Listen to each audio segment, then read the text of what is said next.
Meu manto da liberdade aqui. Só que é preto por causa do luto.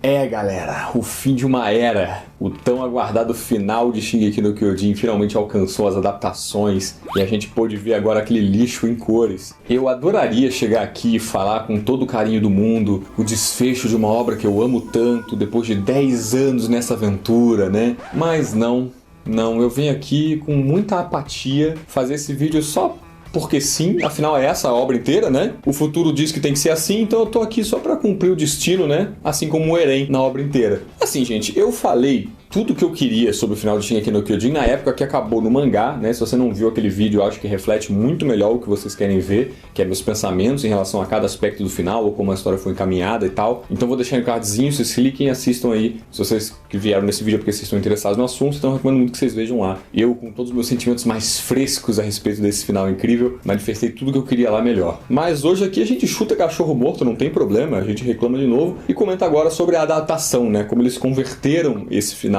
para o formato televisivo. Eu queria que eles tivessem convertido mais, né? Mas... Gente, eu vou falar pra vocês. O único motivo que eu tinha pra assistir esse especial, né? Esse desfecho de Shingeki no anime, era só pra ver se eles iam temperar um pouquinho mais o grande pedaço de bosta que foi esse final. Meio por curiosidade pra ver se eles iam tentar incrementar esse final mesmo não tendo salvação, e meio pelo meu carinho que, querendo ou não, ainda tenho, né? Por uma série que é uma das minhas favoritas, ou ao menos foi. Foi isso que me fez assistir esse final, porque sinceramente interesse eu não tenho mais. Eu já vi o final, já sei como é que é, minha decepção foi grande, então eu não tenho hoje aqui predominante pra vocês nesse vídeo o sentimento de decepção, de oh não, o que aconteceu, como foi no outro vídeo, né, que eu recomendei vocês assistirem. Aqui eu já aceitei, eu estou apático, apenas relembrando a frustração que o Isayama deixou pra gente aí uns anos atrás. Mas bom, essa minha curiosidade que eu tive de ver se eles iam caprichar pelo menos nesse final pra deixar tudo muito bonito, ou muito bem acabado, né, pra entregar o fim de uma história que, querendo ou não, cativou o mundo inteiro, um dos animes mais populares da história e que tem o coração de muitas pessoas, muitos fãs pelo mundo, foi em vão. Essa minha curiosidade não rendeu frutos, não, porque foi só mais decepção ainda. Se essa adaptação, esse final de Shingeki no Kyojin em anime tivesse um capricho absurdo, tivesse um carinho colocado que a série merece, o final não merece, mas a série em si merece, dava pra gente dar uma nota 4, pô. Triste, né? Ah, eu falei que eu tô seco, mas eu vou chorar. Tá voltando o sentimento. Mas não, cara, nem isso eles fizeram. Foi um final foda-se, assim, uma adaptação que parece que até os produtores estavam cansados dessa porra e só entregaram porque tinha que ter, né? Só entregaram porque sim. O Eren chegou no ouvido do produtor e falou, ó, tem que ter aqui, ó, o final do anime tá dizendo no futuro que tem que ter, então tem que fazer aí. Aí eles, tá bom, então vamos lá, e fizeram porque sim. O ápice de produção, né, e de capricho que teve nessa adaptação foi ali mais ou menos quando o Eren se transforma no Colossal, essa cena maravilhosa. Eles tentaram ali umas cenas um pouquinho melhor, dele tocando soco com arma colossal também, aquela parte do bebê que é a última cena que presta do mangá, né? Eles tentaram ali, olha, só o bebê tem cor, o resto tá em preto e branco, uou, direção. Ali na hora que eles vão explodir a boca do Eren pra entrar tem um destaquezinho legal também, mas é isso. Foi o máximo, esse foi o máximo que eles tentaram, porque o resto é qualquer coisa. E não me entendam mal, não tô dizendo que tá horroroso ou que não tem animação, não, tem o Sakuga ali no ponto-chave, tem.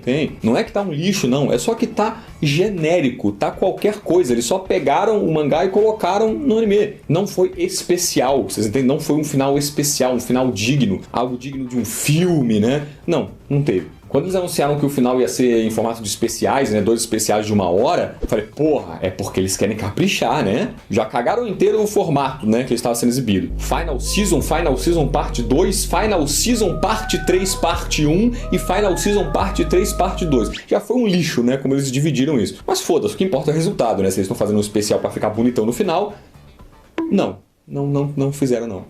A melhor coisa pra mim foi no primeiro especial, a introdução, né, que tem um pouco do estrondo ali acontecendo, mostra aqueles 2 garotos, né, com dinheiro e tal. E como eu disse agora, essa parte que ele se transformou em Colossal, teve uns takes ali que foram legaisinhos. Esses 2 momentos em 2 horas e meia de anime. De resto, é entregado no foda-se. Um outro vídeo que é muito relevante pro assunto também foi um que eu fiz quando aconteceu o estrondo. Eu comento exatamente isso, sobre como a história tá uma merda, mas esse é um momento grande, um momento especial que merecia um capricho absurdo, que não aconteceu. Outro vídeo relevante pro assunto, se você quiser ver, tá aí no cardzinho. Abre os 2 vídeos aí numa outra aba, depois você que se assiste, porque eu acho que são vídeos bem relevantes pra esse tópico. Se você tá afim de me ver falar sobre Shingeki no Kyojin. O que antes era uma puta empolgação pra eu falar de uma das minhas obras favoritas, agora é só pra ver a decepção estampada na minha cara. Mas enfim, tá aí, assistam. Uma coisa, cara, que era um consenso, era que o anime de Shingeki no Kyojin era muito melhor que o mangá. O anime era a versão final, a versão definitiva, sabe? Eu pude comprovar isso quando eu parei pra ler o mangá. Eu acho que foi quando tava perto de acabar, eu li o mangá inteiro, do início, e eu pude comprovar esse papo de que o anime é muito melhor. O It Studio tinha um carinho por aquela merda, cara, que sem sacanagem, não seria uma obra tão querida por mim se não fosse o anime, se eu tivesse lido só o mangá, por exemplo. Porque eles realmente exponenciaram muito o sentimento, aquele mistério que prevalecia no início, aquele medo do desconhecido, aquela empolgação de lutar pela liberdade, o desespero lá em Trost, né? A nossa curiosidade pra revelação dos mistérios e tudo mais. Todo esse sentimento foi muito bufado. Eu até hoje guardo esse carinho absurdo que eu tenho por Shingeki no Kyojin no meu coração, em grande parte por mérito do It Studio, como eles fizeram tudo aquilo. Agora, desde que o anime foi pro estúdio Mappa, essa engrandecida que o anime tinha, que temperava muito mais, se perdeu, sinceramente. Somando isso ao fato de que essa altura, quando o Mappa Studio assumiu, a história também já tava indo pro caralho, então foi, né, uma coisa atrás da outra e a catástrofe inevitável. Nossa, cara, eu fico me lembrando, voltando pra ver agora o final do anime, eu fico me lembrando da minha época, empolgadaço com Shingeki, muito curioso, me recusava a ler o mangá, né, porque eu já imaginava que o mangá não atingia metade do potencial que tinha o anime, então eu ficava esperando a próxima temporada,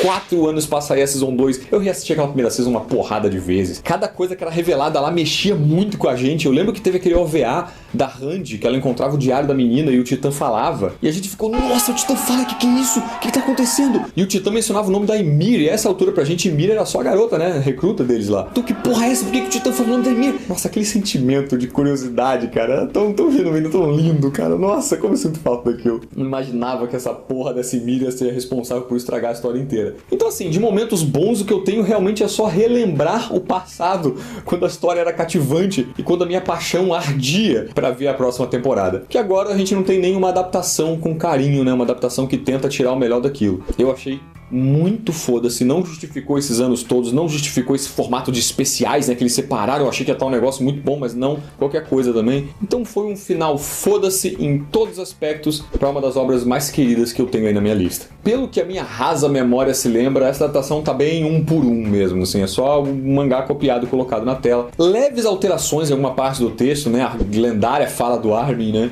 não estava presente, eles melhoraram um pouco ali. Que o problema daquela cena pra mim mesmo era como ela é expressada, porque o sentimento eu entendo, tá ligado? O Armin agradecendo o Eren, né, o carinho que ele tem, o amor que ele tem por Eren, querendo ou não, tudo que o Eren fez, né, foi um sofrimento absurdo pelas pessoas que ele ama, então eu entendo esse sentimento que ele quis passar. Só que as palavras escolhidas não foram das melhores, tá ligado? Num geral, dá pra entender o sentimento que o Isayama quis passar no final, sabe? Isso é uma verdade. Você vê leves resquícios ali do que ele queria fazer, só que ele só não conseguiu. Eu acredito que o Isayama, ele colocou no prato muito mais do que ele podia comer, sabe? Ele é um autor inexperiente, ele é um autor muito novo. Ele começou Shingeki no Kyojin com 19 anos de idade, cara. Primeira obra dele, ele já pegou uma parada mega conceitual, um negócio que ele queria fazer uma coisa gigantesca. É óbvio que ele não conseguiu tirar de letra. E não conseguiu tirar de letra é um eufemismo gigantesco de minha parte, porque aquilo ali foi uma aberração. Eu entendo a ideia final do amor do Eren por todos eles, o sacrifício que foi o Eren. Eu entendo, até gosto da questão de que não é um felizes para sempre. É só um pedaço de uma história que vai se repetir, vai voltar a ter guerra, vai voltar a ter tragédia, aquele final, né, que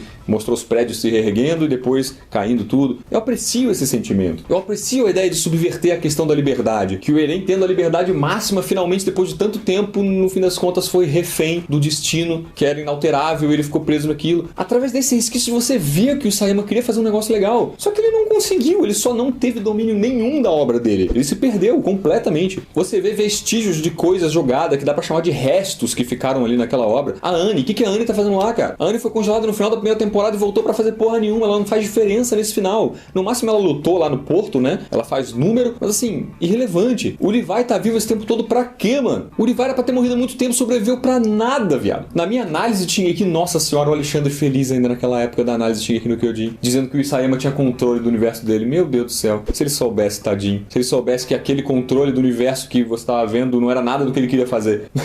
Mas enfim, naquela análise eu elogiava, olha que interessante como o Levi foi salvar a Mikasa, né? E aí ele teve que agir por impulso, pisou de mau jeito, torceu o pé e ficou fora, né, de ação durante muito tempo porque ele tava com uma torção no tornozelo. Olha que interessante como ele lida com os detalhes. Dessa vez o Levi tá morto, explodido, fudido, destruído com um mindinho só e tá lá, salvando o dia. Pra que esse boneco tá lá também? A Gabi é um resquício. A Gabi serviu pra fazer o tema, né, da virada, inverter os papéis. Aí a Gabi seria o Eren de Marley. Ela é um personagem bom. Eu acho que ela tem um bom papel como personagem ali. Mas acabou o papel dela. Acabou ali no arco de Marley. O que ela tá fazendo lá sobrou. Shingeki no Kyojin é uma obra grande. Tem muito detalhe, muita coisa pra você trabalhar. É muito difícil você pegar tanta coisa e transformar em uma obra homogênea, sabe? Uma coisa muito bem fechadinha, muito bem entrelaçada pra fechar perfeitinho. É muito difícil com uma obra tão gigante. Ainda mais com essa intenção ousadíssima que o Isayama teve de fazer com esse final. Obviamente ele não dominou isso, então ficou várias pontas soltas. E isso que eu tô comentando é o mínimo do mínimo dos problemas desse final, cara. Essa é a low tier dos problemas, assim. Porque se tu for crescendo, chegar naquela porra daquele parasita, que contradiz tudo, já subiu pro high tier. E o grandíssimo porquê sim que finaliza toda essa história linda pra gente, não é não? Quem não queria? Fala sério, quem não queria uma história de mistério? Uma obra de mistério onde cada revelação importa? Onde todos esses anos a gente passou empolgado com cada mínima informação, desbravar o desconhecido. Quem não queria que uma obra dessa fosse resolucionada por um paradoxo gigante que se auto-justifica?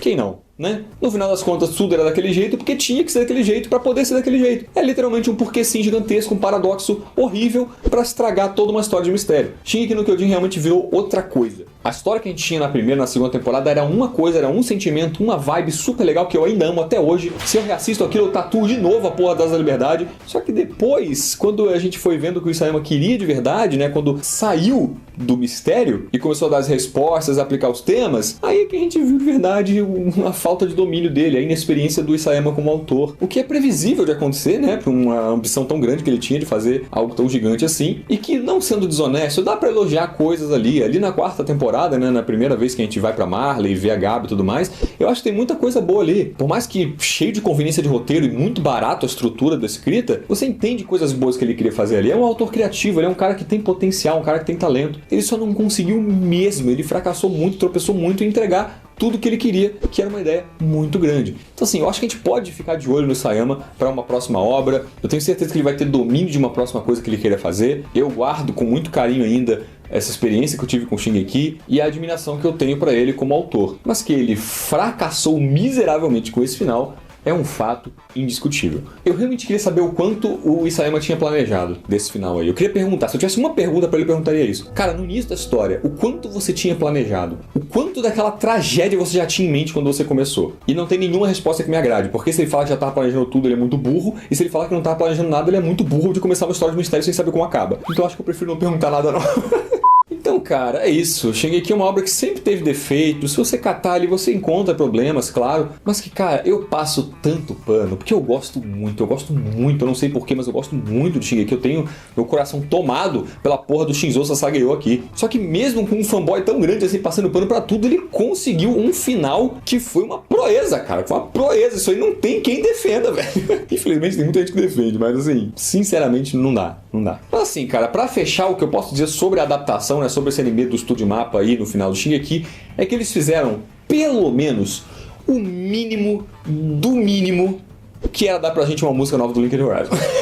Pelo menos esse mínimo carinho lá no fundinho do coração tá lá. Porque eu tenho certeza que o Revo, o cara que escreve as músicas, compõe as músicas do Linked Horizon, tem mais carinho por Shingeki no Kyojin do que a mapa inteira. Com certeza, mano. Palpite mais certeiro que vocês vão ver aqui nesse canal. Tem uma música deles que saiu junto com o single do Requiem, do encerramento do Requiem, que eu tenho certeza que aquela música era pra ser a abertura da terceira temporada, mas substituíram por aquela bosta de Red Swan. Então, no mínimo do mínimo, pelo menos a gente tem outra música pra botar ali na playlist Linked Horizon pra relembrar aquele sentimento de 2013, lá de 2016, da nossa amada obra de Shingeki, quando o Isayama ainda não tava mostrando tanto a falta de dotes dele pra escrever uma história.